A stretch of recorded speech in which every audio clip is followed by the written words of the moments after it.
Hello, everyone, and welcome to ImRecruitable TV, bringing you the unfiltered, no BS education and advice on college sports recruiting. I'm your host, Tarek Merchant, along with my sidekick, Jon Sklenar. How's it going? All right, today, episode 8, guys, we are going to be talking about important recruiting terms that you need to know. This is a real important episode, just like all of them. You got to get educated, so understanding the terminology that's used in college recruiting will help you a lot and make sure that you don't miss anything along the way. And when coaches are talking to you or you're in the process and you're reading stuff, that you know what those terms mean and you can actually follow it and make sure you're successful. So let's get into the show. Here we go. Do it. All right, so we're not going to go over a bunch of important terms that the NCAA and the NAI deems important to you guys and things that we are always dealing with every day in the recruiting process. So we're going to go through a series of them now. I'll start it off and we'll go to number 1 here. It's the Celebratory Standardized Signing Form. This is a form that's used by Division III institutions, and we're going to talk in a second about the other NLI forms that are used, but this is a form that the NCAA provides, but it's not a binding athletic form. It's signed after a college-bound student athlete has been accepted for enrollment into a D3 school. So again, it's a celebratory thing. It's not binding, so it's just something to have there so that when people do their commitment pictures and stuff, it's like you're on the team and it makes you feel, I guess, good inside and makes coaches and the team be able to announce that on their websites. Okay, the next thing is the contact. And the term contact really means that happens anytime a coach says something more than hello during a face-to-face meeting with you or your parents off the college's campus. So when you're looking at recruiting terms and you're looking at rules, when the word contact comes up, you got to understand that anything further than hello is deemed a contact as far as recruiting goes. That's right. Yeah. So now you're looking at the contact period. Okay, when, can you contact people? So during a contact period, a coach may have face-to-face contact with you or your parents, watch you compete, visit you at your high school or club, and call or write to you or your parents. So that's the contact period. Again, there's NCAA rules and NAI rules when coaches can contact you and you can contact them. That's what is considered a period of contact. Dead period. A college coach may not have face-to-face contact with you or your parents on or off the campus at any time during a dead period. The coach can, however, call or write you may call you and write you or your parents during that time. So the dead period allows for phone calls, not for any face-to-face interaction. A quiet period. Okay, during this time, a college coach may not have any in-person contact with you or your parents off the college's. A coach may not watch you play or visit your high school or club team during this period. You and your parents may visit a college campus during the time. A coach may call or write you and your parents during that time. So similar to dead, but slightly different. Right.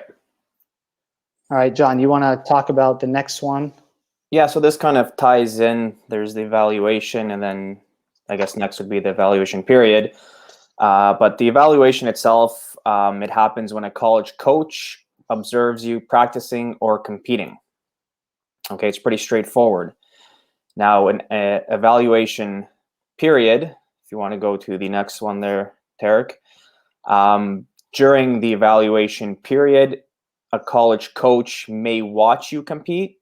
They may also visit your high school and call or write to you and your parents.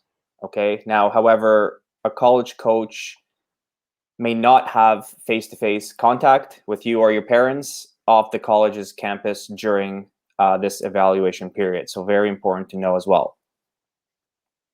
Okay, some parents get it mixed up where they think just the evaluation period is when, a coach can, come to a recruiting event or a showcase or whatever the case is, and they're able to actually, have face-to-face contact with you during that specific period of time. Right.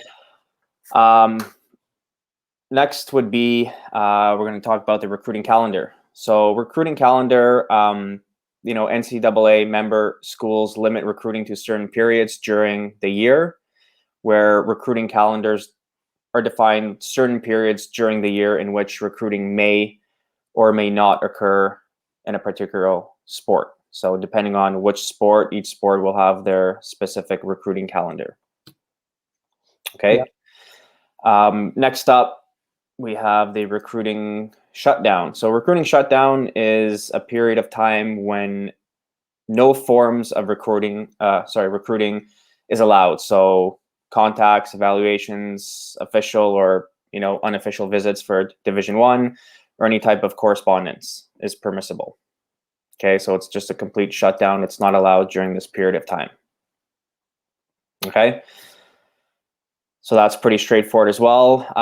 We get next to financial aid. So financial aid scholarship. This is when any money you receive from a college or another source, such as outside loans or grants. Financial aid may be based on athletic ability, any financial need, scholarships, or also academic achievements. So this is where the term comes from, financial aid.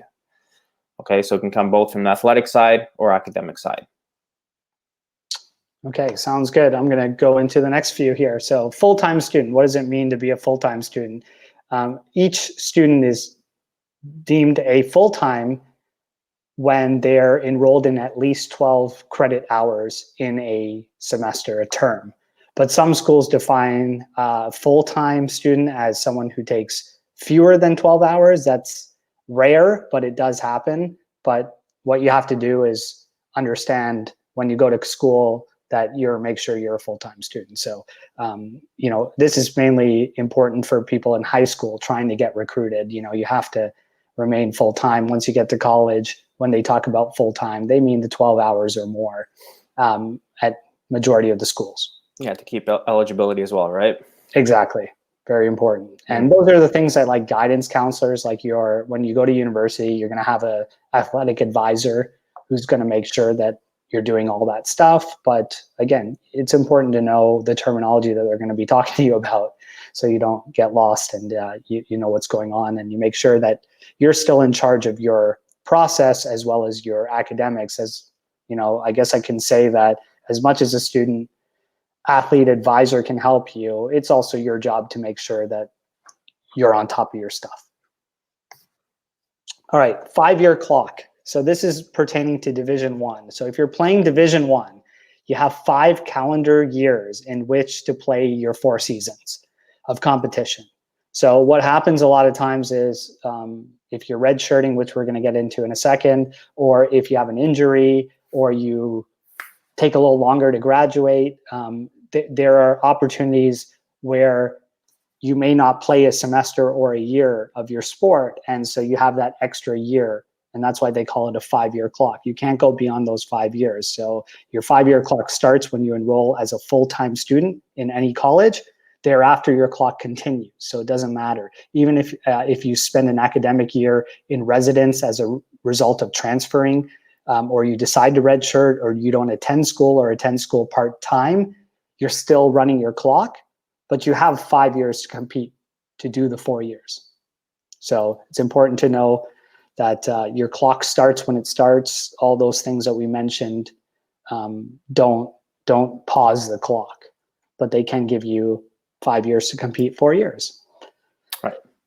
In Division 2 and 3, they have what they call a 10-semester, 15-quarter clock. So if you're playing Division 2 or 3 school, you have the first 10 semesters or 15 quarters in each, in which you enroll as a full-time student to compete and finish your 4 years of competition.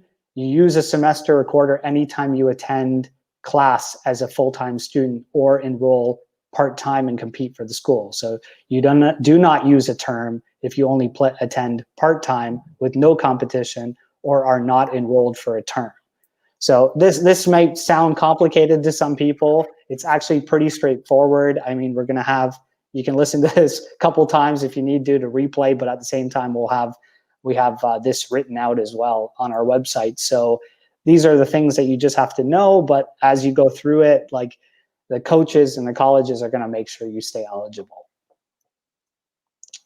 The next one is two-year colleges. So there's obviously the two-year colleges and four-year colleges. So a two-year college is any school from which students can earn an Associates of Arts, Associate of Science, or Associate of Applied Sciences within 2 years. Some people like call that junior college, JUCO, it's formerly known in the recruiting world, or NJCAA, and community colleges. But that's an opportunity for people as well. And you have to understand that two-year colleges exist. And if you do get coaches that are writing you saying, hey, we're a two-year college, you know that it's a junior college. Okay, another really important term that needs to be addressed early on in recruiting and is walk-on. So what does a walk-on mean? Well, do you want to be a walk-on? A lot of coaches might ask you, if you're interested in being a walk-on, and that's someone who is typically not recruited by the school to participate or by the coaches in their sport, and they don't receive an athletic scholarship from the school, but they can become a member of the school's athletic team. So let me give you a good example here is, let's say you want to play for, University of Miami. I'm throwing that out there because that's where our headquarters is at. And you want to play baseball or soccer, anything. And the coach says, look, I don't have a scholarship for you. I can't support you there to get in.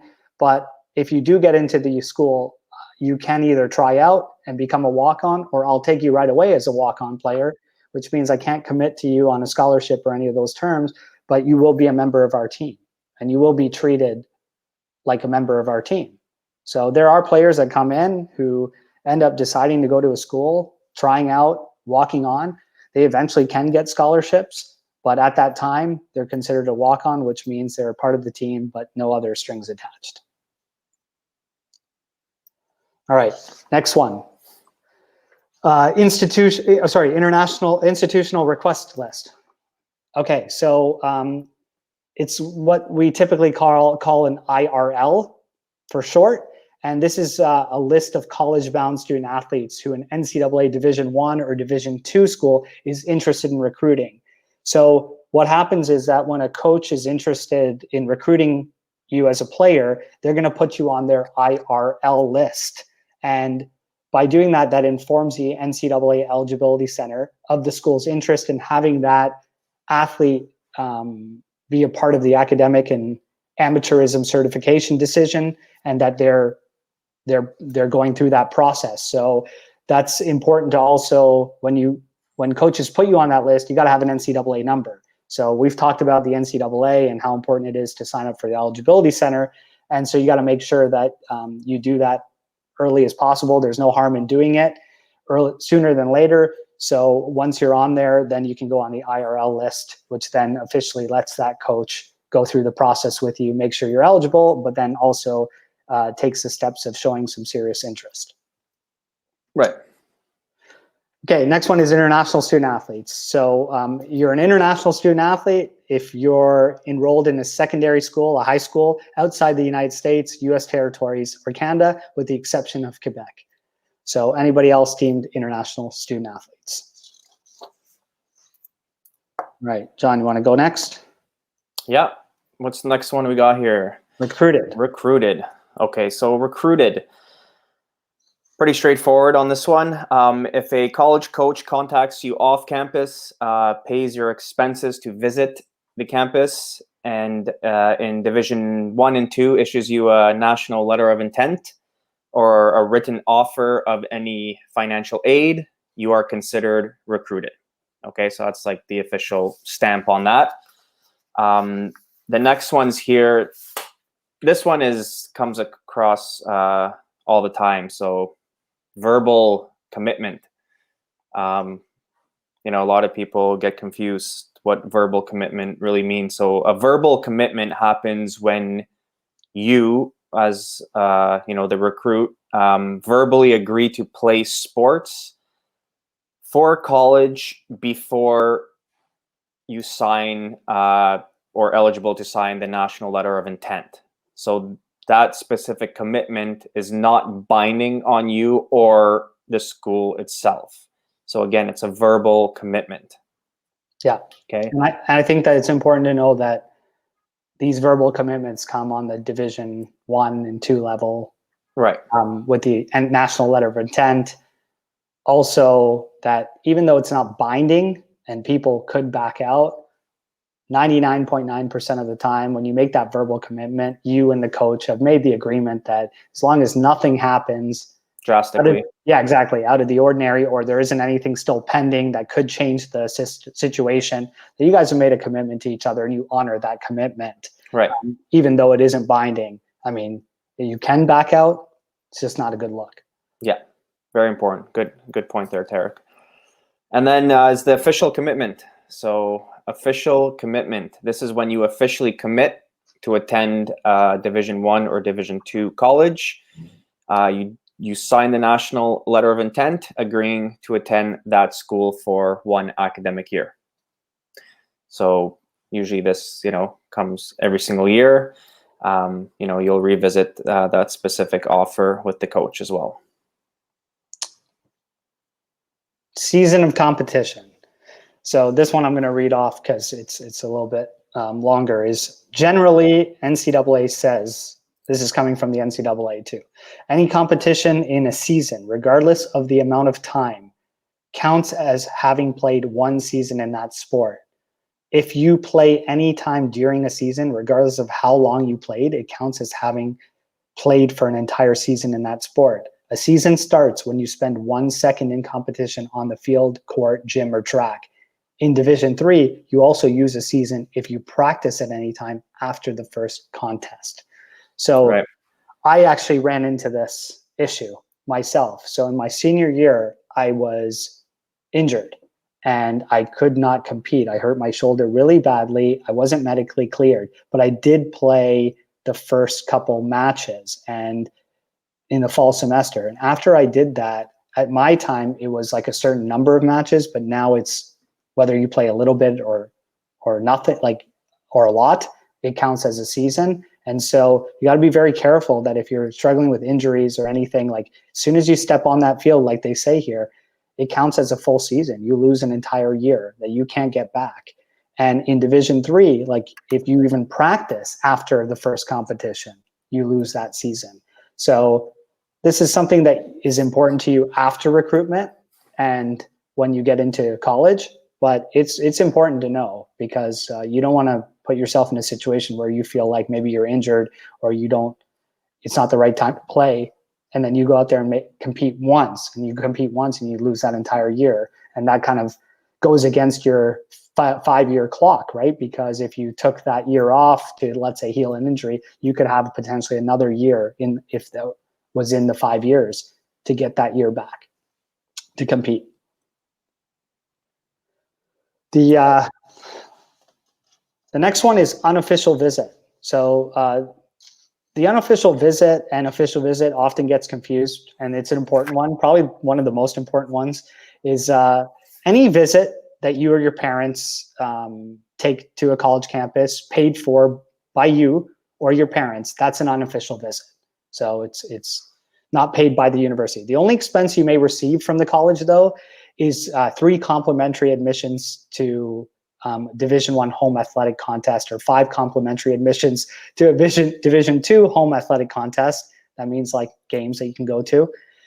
You may also make as many unofficial visits as you like, which is different than the official.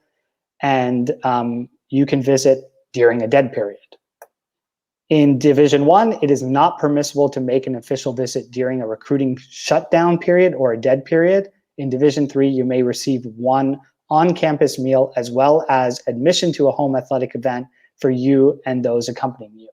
So there's some rules within there. The main thing to know is as far as how many complimentary admissions you get to sporting events and as far as meals go, coaches know those rules. They're going to make sure they abide by the rules. So you don't have to worry too much about that. What you need to worry about is that in an unofficial visit, you pay your trip, you go there, and you can see as many schools as you like.